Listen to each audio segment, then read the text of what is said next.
Today's episode is brought to us by CS Instant Coffee, the best coffee for any adventure you're going to go on. Use the code ADVENTURE at csinstant.coffee and get 50% off through September and October. So give it a shot. And we're also brought to you by Roam Products. They make elastic knit, minimalist style wallets with all sorts of designs. Get 20% off the perfect minimalist wallet for all your adventures. It'll hold everything you need by going to wheredouroam, ROAM.com, and use the code podcast with a capital P at checkout. And last but not least, we have Ombraz, the sunglasses that removed the arms and replaced it with a cord that you can cinch comfortably around your head. It will not fall off whatever you throw at it. So go to ombraz.com to learn more. I had traffic back up for about an hour, and people were threatening to call the sheriff and all this stuff. I was laying on the floor. Yeah, Susie was hiding, trying to not be seen. I think most of the kids were too. Everybody's embarrassed. This is the Adventure Sports Podcast, trying to help you find adventure every day in any stage of life. You're going to hear from explorers, adventurers, business owners, and anyone living their life a little more out of the box than usual.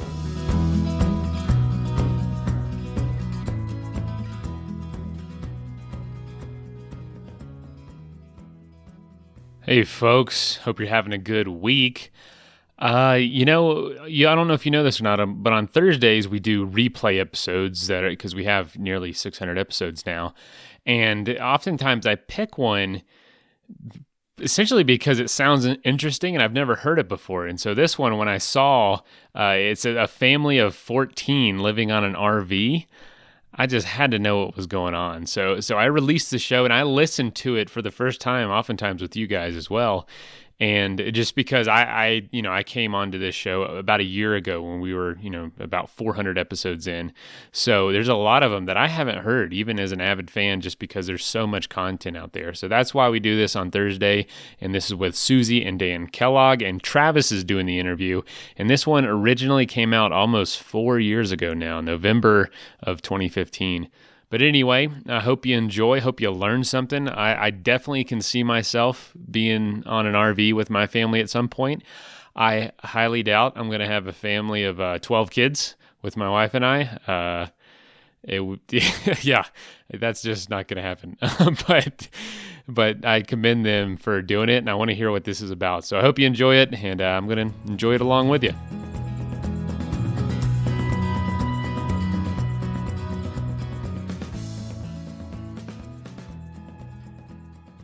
Welcome back to another episode of the Adventure Sports Podcast. This is your host, Travis. Today I have a couple of special guests on with me. This is an episode that's more about adventure travel, and that's because Susie and Dan Kellogg live most of the year in an RV. A lot of people live in RVs, so that's not that big of a deal. But the cool thing is Susie and Dan live in an RV with 12 kids, and they're on the road for most of the year. So Susie and Dan, welcome to the show. Thank you, Travis. Thanks for having us. It's good to have you. Adventure travel is what I'm going to call this, but you guys really delve into a whole bunch of fun adventure sports while you're out on the road. Kayaking, paddling being your main focus, I think. Tell me a little bit about what got you going. What inspired you to get on an RV with your kids and hit the road? What is that all about? Well, we started kayaking about 5 years ago, and then our kids got really interested in competitions. And we ended up being split up and not getting to go everywhere. So we've got an RV pretty much to facilitate getting to and from kayaking events. And then about a year into it? Yeah, well, that first year as we traveled around the state of Colorado, it was just an amazing adventure and an incredible time together as a family that we decided to take a 2-month trip to the East Coast. And it was an amazing trip. I mean, we just had an incredible time together. It was such an adventure. We did all kinds of different stuff in addition to kayaking. We did some climbing, we did some caving, we went to the beach and did some surfing. It was just all encompassing and an incredible trip. So then when we were coming home from that trip, I noticed the kids' faces were all there. Everybody's a little bit bummed to be coming back to our house. So I don't remember who said it, but somebody said, we should just do this full time. We should sell our house and do this full time. And so we actually thought, well, why don't we just do that? So we initially tried to sell our home to live in the RV full time, but we ended up keeping the house and traveling most of the year. We literally came home in September, had a baby in October, and left in November. That's right. And didn't look back. Oh, wow. That's awesome. So some of the trials and tribulations of doing this for the first time, it must not have been easy to set out, in that first 2 months. What are some of the things you learned to do and not to do? Well, we learned how to get along. We learned how to nip disagreements in the bud. Instead of being able to run to your room and slam the door, you literally had to sit there and work things out. You had to learn to communicate. You had to learn to compromise. And I think that was probably the biggest hurdle. But once you get over that and you stop thinking solely about yourself and have to start thinking about how to make everybody, including yourself, happy, it's really smooth sailing. Yeah, it's kind of hard. You can't exactly just walk into another room and disappear for a while and cool off or take a break. You kind of have to deal with what's out in front of you at that moment. Right. That's right. Yeah, that's a good lesson to learn. So you guys, let's back up a little bit. You guys are out of Glenwood Springs, Colorado.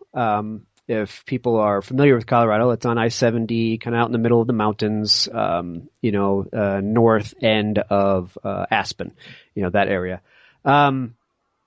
It's a beautiful area. Why leave that area? What inspired you to get out and see the rest of the country? The kayaking actually inspired us to go beyond the state of Colorado. And we actually didn't even know there was so much out there until we really got on this adventure of traveling around to all these locations. And it just opened our eyes to what an incredible country we live in and how much there is to do throughout the country. There's amazing things to see all over the place. And it's really an awesome feeling when you get out and you start to recognize that.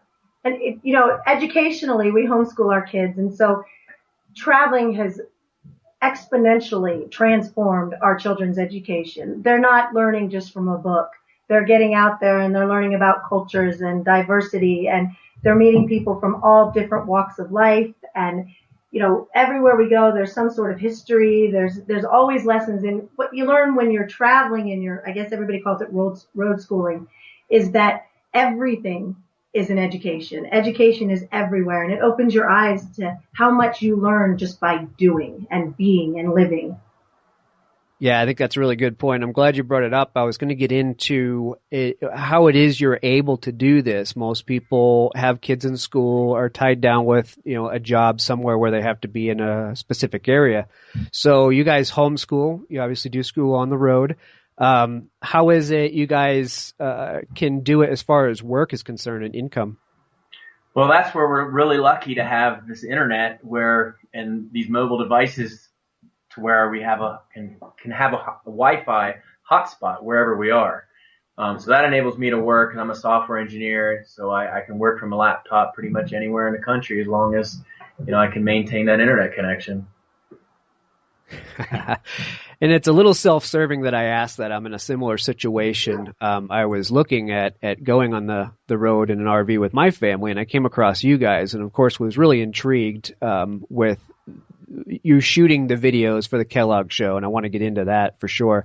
And just to see how you guys live life on an RV, and it just looks like an amazing way to do it. And the deal with the kids being able to go out and explore what it is they're learning about. I saw you guys were in DC, showing the kids how our government operates, and just to be able to walk the halls, out there and understand it really kind of puts things in perspective for them, I would think. Absolutely. It was perfect timing too, with all the elections and the new Speaker of the House. It was just perfect timing they've been watching all the debates. It was just really amazing for them to be able to see how the Capitol, when you take a tour, it's not just about the here and now. It also teaches you about the history of how the government was developed and how it's been transformed over the years. And so that was just a great example of how education is everywhere. We just happened to be passing through and took a tour.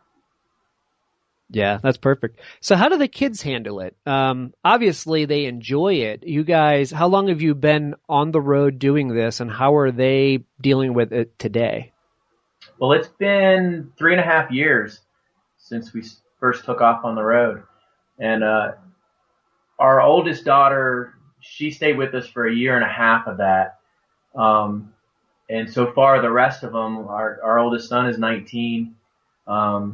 And they're still really into it in the experiences that they get, traveling around and the different areas that they want to go. And we actually involve them in the decision making of where we're going to go. I mean, it's not just us dictating, hey, we want to do this, but everybody has input, and we'll actually, even if it's just a handful of people that want to go to one certain area of the country, we'll figure out a way to make that happen. And so it's an adventure for everybody. So that keeps everybody involved and everybody having a really good time, because everybody's input is encouraged and That's good. So they're feeling like part of the team. That's a good thing. Dan, where do you have a workspace? How do you find some quiet time to actually get your work done? Well, that's the good thing about the laptop. So we do have a back room in the RV that I can close the door and move to the back. In the early morning, I'll move to the very front and sit in one of the nice, comfy, high back chairs. At times, I might need to actually go somewhere else to, maybe a coffee shop or something, or just some quiet space in the surrounding area. So I can be really flexible because working on the laptop. But the main thing I like to try to do is to get up really early ahead of everybody else and really try to get the work I need to accomplish done, hopefully by like around, say, noon, so that I can be involved in the adventures and we can all take off together. Because that's really what this is all about, is us doing things together as a family and having these adventures together and bonding and experiencing everything together to really make these memories that are going to last a lifetime. Yeah, absolutely. I think the bonding is a big deal in what we're talking about. Do you feel like the kids are getting are better together as a group like this? Or, I think a lot of people out there might think, well, I can't imagine my kids all cooped up on an RV together at the same time. They'd probably be after each other and trying to kill each other. How are they becoming better friends as siblings because they are in such close proximity, or how's that working out? Actually, it really surprised me in a way. I really didn't think we could become closer together as a family than we already were. But that's actually what's happened, is that everybody's become closer because they're experiencing all these things together. And that's not to say that they don't have their moments or that they never fight, because they sure do. But, you can tell, you can see how older siblings will take the younger siblings under their wing as they are learning new things and trying new things. And Grady and Brody get together. Those are our oldest two boys. They're getting together and planning out a lot of the different videos and things that they're working on. There's just a lot of ways in which they come closer to become closer together as a family unit. Yeah, that's interesting. That's it's similar to the way society used to be. We used to grow up in a very tight-knit family in a very small community, and often a small dwelling. And that's how life used to be. Now we're very spread out. We're on Skype, on Twitter, on Facebook, and we're communicating via email and electronically, and people really aren't in touch anymore. So I think what you guys are doing is a little bit of a return to the past, if you think about it. I think it's awesome. And too, and when we're on the river, there's scenarios where, a younger sibling is just learning some of the kayaking techniques and might end up swimming in the river, and then they're being rescued by their older siblings. And so they're always playing that kind of a role too, where the younger siblings are looking up to their older siblings and for not just for teaching them, but actually to rescue them out of a situation, and they know that they can depend on them, and they're there and gonna help them in anything that occurs. And the older siblings, they all look forward to those opportunities to help their younger siblings. Yeah, that's a great opportunity to build that trust and that oneness with your siblings. So there's a lot of good, obviously, that comes out of this. Do you think there's any downsides to raising children this way? You know, that there really isn't any distinct downsides to this whole adventure. I mean, there's which can explain why we've been doing it for 3.5 years. You know? People didn't think we would last 3 weeks, you know, and here we are, 3.5 years later into this. You know, there's so much adventure and there's so much to see, and you push yourself. You know, you get out there on rivers or more difficult climbs, or, you know, just educationally. You know, our kids, I'm not sure that our kids would be following the paths in their own careers that they are now at such a young age had they grown up in a traditional manner. You know, our oldest son has started a production company, and he's already booking weddings and special occasions for people. You know, it's this way of life is just, I don't even know how to explain it. From the youngest to the oldest, they're all thriving, and Susie and I, we're having the time of our life as well. I mean, it's really been an incredible experience so far. So, everybody asks us, when are we going to stop? When is this going to end? And we just answer, well, when it no longer is working for us. So, So far that there's no end in sight. That's good. When it fizzles out, but hopefully it doesn't fizzle anytime soon, right? Right. I think what would be in people's minds is, well, what about their friends? You know, kids need friends. And in my own opinion, I would think that the value that your kids are getting with the relationships they're developing with their parents and with their siblings far outweighs those friendships. They'll have time to develop friendships in the future, but I think there are a lot of folks that kind of wish they would have grown up being closer to their family members than they might have. So I think ultimately what you guys are doing is a great thing. We agree with you there. And friends are fantastic, but they're no replacement for family. And our kids have friends in every single location we go to. You know, if we go to Columbus, Georgia, they hook up with their buddies there. If we go to Canada, they hook up with their friends there. California, it's the same everywhere. They know people in just about every location because we've been so many places, and the good places we continue to return. And so they're able to get that socialization, and they're able to get out there. And I think they're more socially advanced than any of their peers because of this. They can carry on a conversation with a 2-year-old as well as a 90-year-old. They're just very advanced in their communicative skills and how they interact with people. Yeah, and I think that's really evident in your videos. I think that's well put. The ability for them to just understand different societies, different aspects of society. They've been all around the country. You know, we have a vast country with a very different society depending on where you go in the country. And for them to just feel comfortable everywhere they go, and as they grow into adults, they're not going to be afraid one iota, you know, to go travel and see these friends that they've made around the country and eventually around the world, I imagine. So I actually interviewed a woman named Pam Wall back in episode 95 and 96, and she and her husband had raised their 2 children on a sailboat for 6.5 years. And we had a very similar conversation. But the things that your kids and her kids witnessed, experienced, and the people that they got to know and interact with is priceless. Absolutely.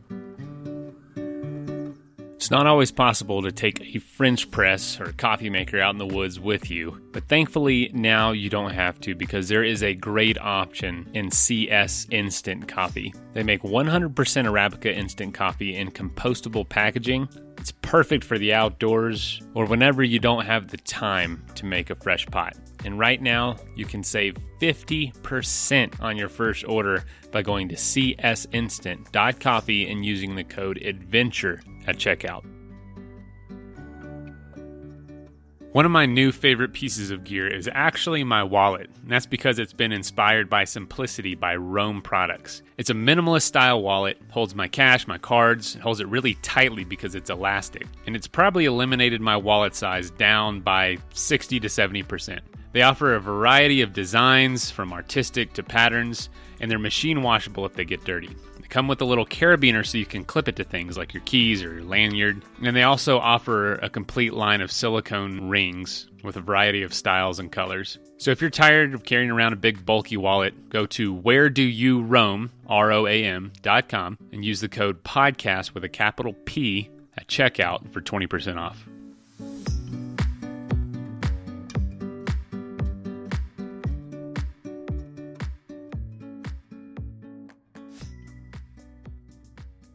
What is the coolest, most amazing place that you've been to while doing this with your kids? Wow, that's tough because there's just been so many amazing places. For me, I'd have to say Moab. It's a very spiritually calming place. It's chock full of adventure. You've got river, you've got climbing, you've got hiking. You have everything you could possibly ever want in Moab. And it's a place where you feel extremely free. I love you, Moab. How about you? I think one of my favorite places is actually in West Virginia, in the Gauley River and the New River, those gorges. You're so remote, you're so removed from society, and just really at one with nature, and at the same time having an incredible experience with your family. And an adventure going down those rivers was an epic experience. Favorite place to go back to. Yeah, that's cool. And it's nice to be able to have experienced both ends of the country like that, to be able to know what your answer would be. A lot of people can't even say that. Right. So tell me a story about kind of the craziest moment out on the RV. RV full of family members and things just, it starts hitting the fan. What happened? That would have to be the awning, don't you think? Yeah. You can tell that story. Yeah, we were traveling through New Mexico. We're actually trying to swing our way around the southern Rockies to avoid a big snowstorm. And instead we hit extreme winds. And while we were driving down the highway, the winds literally, our awning was attached and rolled up, and literally the winds just grabbed it and ripped it right off our RV, and it literally catapulted end over end off the back of the RV, punching a hole in the roof and catapulting down the highway. Luckily, there was nobody else on the road, nowhere. That's our first key. That was way early in our RVing experiences. And then when we went outside to try to handle that situation, the winds were actually extremely cold too, and we were trying to deal with that. And the state police, I think, just were coming along, and they just zipped right on by us because they had I think tractor trailers that had blown over that they were going to help, and so they just zipped on by. They had more important things to do than fix an awning, huh? But to you guys, that's a big deal. I mean, here you are in a storm. You get punching holes in your home, and now you got to worry about water damage, and yeah, that's not good. Well, all our stuff was strewn down. The awning pieces and parts were strewn down the highway and the median. So we were running down trying to pick up all the pieces when the police went flying by. That's funny. So tell me about the RV. I think you guys are on your second one, if I'm correct. How did that all come about? Well, we were actually working with the Newmar Corporation for 5 months over the summer this year. So that's why we were in a different RV than what we started out in. We were doing some promotions for them through our videos and our social media. But we're now back in our original Kellogg Show RV. Oh, okay. And that Newmar, I think, I saw a bunch of the videos because, of course, being interested in living aboard an RV, I was intrigued with the whole bunkhouse setup in the back. That RV definitely had a neat setup. Yeah, if you have children and you want an RV, I highly recommend a bunkhouse. it's incredible because all their stuff can stay in there. And then when you're ready to go to bed when it's their bedtime, you don't have to go to bed. You can let them go to bed and then you can go up to the front and have adult time, watch movies, whatever you want to do. You don't have to go to bed at 8:30 when your kids go to bed. Yeah, exactly. And that was a real compartmentalized setup. You guys had the little kids back in the back, so they really couldn't sneak past you. Exactly. It felt to get out to the main safe. exit. Tips. Certainly there'll be some listeners out there thinking, you know what, I do want to go live on an RV with my family. What are some things that they should know? So little heads up things that you guys have gained from your experience on the road. One is the bunk room. for certain. If we had to do it all over again, that is something I would absolutely insist upon. Yeah, we've got a lot of tips, a lot of different things over the course of the last 3.5 years of traveling. We do have documented almost everything that we've done and learned traveling in an RV and living in an RV. And we have a lot of tips, actually, specific tips that are available on our website, kelloggshow.com. But one of the things that a lot of people get bogged down, I think, by trying to plan it all out and trying to figure out how they're going to, get into something like this. And I think they tend to overthink things and spend too much time planning and putting it off so many years down the road. And my advice there would just be to kind of like just do it, go for it. Don't overthink and overplan, because there's a lot of things that you just can't plan for. You just gotta get out there and do it and take life by the horns. Yeah, I imagine there's a lot that you learn once you do just jump on the road and go. There's a lot you're going to figure out while you're there. You might not be in the right RV, even though you spent a ton of time planning and looking around and trying to figure out what the ideal thing would be. You're probably going to get out there and figure out, I want to go in a completely different direction. So it's a matter of just go, try it, and see how it goes. Yeah, because that's a good or a good example about having the right RV, because we've experienced this through our 36-foot Georgie boy, which is much different from the 43-foot Newmar, which is a luxury RV. It's amazing. So to make that comparison and think that that's what we needed was to have something like that, which is probably out of reach for a family like ours, because they're quite expensive. Just being able to go out there and really say that, look, this opportunity to go on these adventures is the most important thing, not what exact type of RV we're going to live in, or the exact having it's kind of like comparing like having a really nice car versus having a beater car. If the car gets you to where you're going, then it's good enough. Focus on the adventures of life, not the vehicle. Yeah, that's a really good point. I think a lot of people, including myself, I would focus on, okay, how's it going to be to live on this thing, where what you're saying is, look, that's just the vessel to go live life. Your whole point is to go live life and experience it out there. Don't worry about the little can that you're rolling around on the highway in. Exactly. Yeah. Very cool. Well, you brought up a lot of you brought up the point about tips and tricks on your site. So I think that's a perfect transition. Let's talk about what it is you guys are doing, because you're not just out there living and having fun. You're documenting all this stuff on YouTube, Facebook, your blog, Twitter, everything. Susie, go into what it is. What about the Kellogg Show blog? What the YouTube channel is? I mean, you guys have something like 31,000 YouTube subscribers and a ton of videos. You pretty much have a real TV show going on over there. For a while there, we were daily blogging, and we're going to get back into that. On the road, it's a little bit harder with the limited Wi-Fi connections that we have. But we daily blog our life, what we do every day, and every day includes some sort of an adventure. And our blog is a lot about parenting, a lot about life, a lot about travel, great places to go with your kids, great cities, the best kayaking towns, all that kind of stuff. We pretty much talk about everything that is of interest to us that we think other people would be able to learn from. Okay. And then you also have a book I saw on Amazon. It was more about parenting, and it was, what was it called? Raising a Badass Family? That's it, yes. I love the name. Why that name?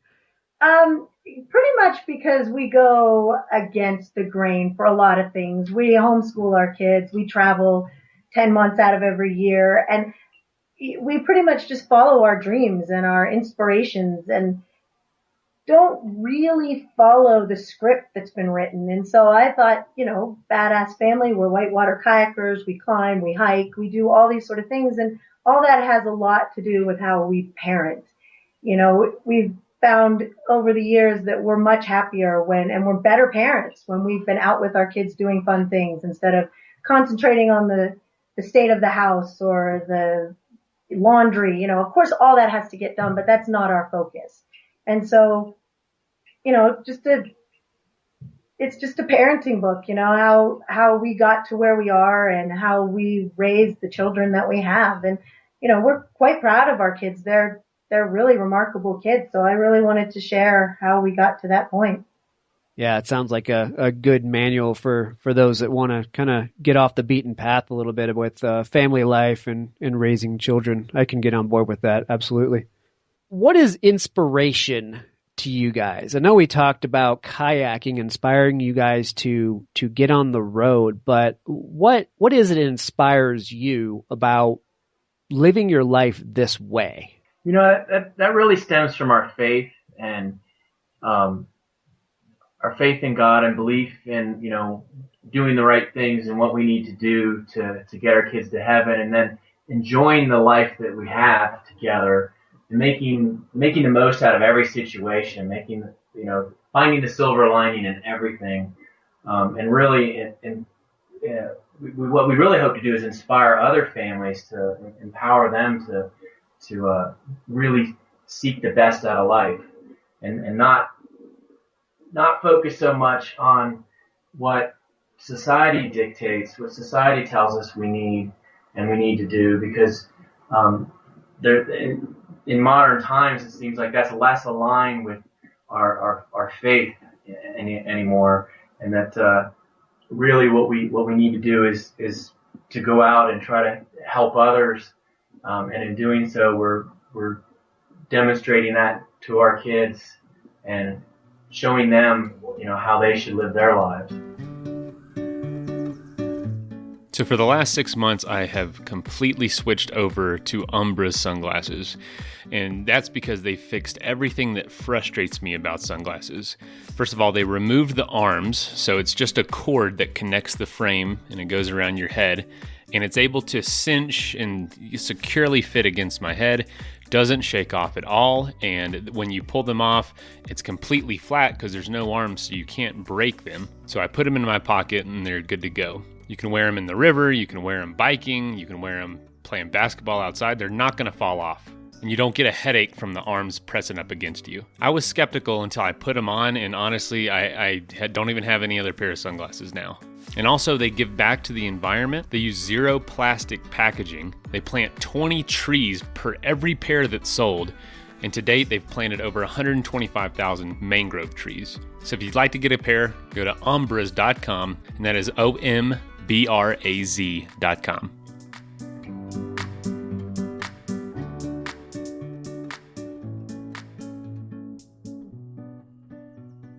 Yeah, that's well said. So, places that you haven't been yet. I don't know. You said you've been doing this for about 3.5 years. You've probably traveled quite a bit of the United States. Where haven't you been yet that is really at the top of your list or kids' lists? Believe it or not, we have never been to the Northwest, and that is the top of our list for March. That is where we're heading in March, and we cannot wait to go. Washington, Oregon, all those places.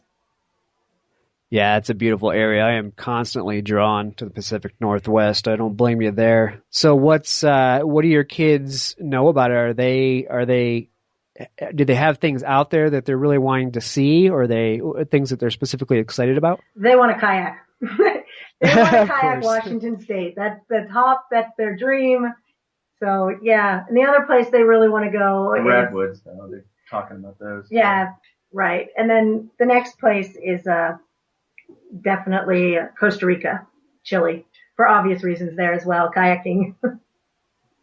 Yeah, obviously. Yeah, funny. It leads to my next question. You guys have traveled a lot of the U.S. Do you have any plans of going outside the country?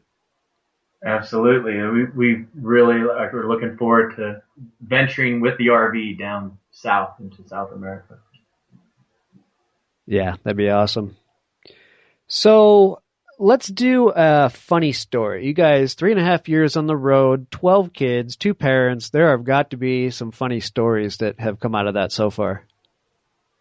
Well, one of the funny stories is this is kind of back in the beginning when I was maybe not quite as good at driving the RV as I am now. When I went down this road and the GPS told me I could go this way, and I relied on that, and it ended up, it was dead end, and I had to back out with the trailer attached to the RV, and I ended up stopping traffic because literally the one side of the road dropped straight down to the river. And the other side of the road, there was a ditch. And so I was hugging the side as close as I could just to let people try to slide by. And then I tried going back to trying to back up again. And I had traffic backed up for about an hour. And people were threatening to call the sheriff and all this stuff. I was laying on the floor. Yeah, Susie was hiding, trying to not be seen. I think most of the kids were too. Everybody's embarrassed. Oh, half of them were hanging out the Hiding behind windows trying to touch the cars that were going by. They didn't care. Yeah, I would imagine. I guess the kids didn't care, but here I am picturing Susie and all the kids hiding, and poor Dan is pretty much the only one in existence to deal with the traffic and the sheriffs. Yeah, that was pretty much it. That's funny. Since I've become an expert driver, though, so that would never happen now. Never. Well, I think that's the scariest thing for me for getting into RVing is we're not all semi-truck drivers. You know, we're used to our small cars and ways of travel. So you get into one of these things, you know you're going to get into some hairy situations with it, I'm sure. Oh, yeah. We've had friends who have told us stories that beat any movie that you could ever imagine. They've held up traffic in tunnels. They've gone, road ends, and they just keep going because they missed the sign that says road ends, and then they have to, it's crazy. Everybody runs into embarrassing and sticky situations when you're first starting out. So if you know that, I guess you could hold your head up high and just be like, everybody else has been here. Well, that's why we call it adventure, isn't it? Right. Yeah. It's all a learning experience. So for those people, again, thinking about how cool it would be to do this, what are your words for them? Obviously, they're words of encouragement, but what would you say to them if they walked up to you and said, I want to do it, make me do it. Tell me something that's going to make me do it. Really? Do it for your family. We've watched our kids grow closer and closer together every single day. If nothing else is going to make you do it for your family. Travel. You don't have to travel 10 months out of the year. You can go on extended vacations. You can go on mini road trips, long weekends. You can take a week or two in the summer. It's really a cost-effective way to have an incredible family vacation. And it's the ultimate freedom to be able to go wherever you want. And it always amazes me too that people say that we're getting overpopulated. It's because they haven't left the city. You get outside the city and travel out into this great country we have, and you'll be blown away at the amazing creation that's out there. I mean, there are so many cool things, cool places, and enormous mountains out here in Colorado and all over the country up into Montana. Just it's an amazing country, and there's so many places to go. It doesn't have to be about kayaking it's about whatever you specifically are interested in, and there's something out there for everybody. Yeah, it's a good point. You can roll down the road for hours upon hours, just passing nothing but the smallest little towns and not see much of civilization to you realize how big this country really is.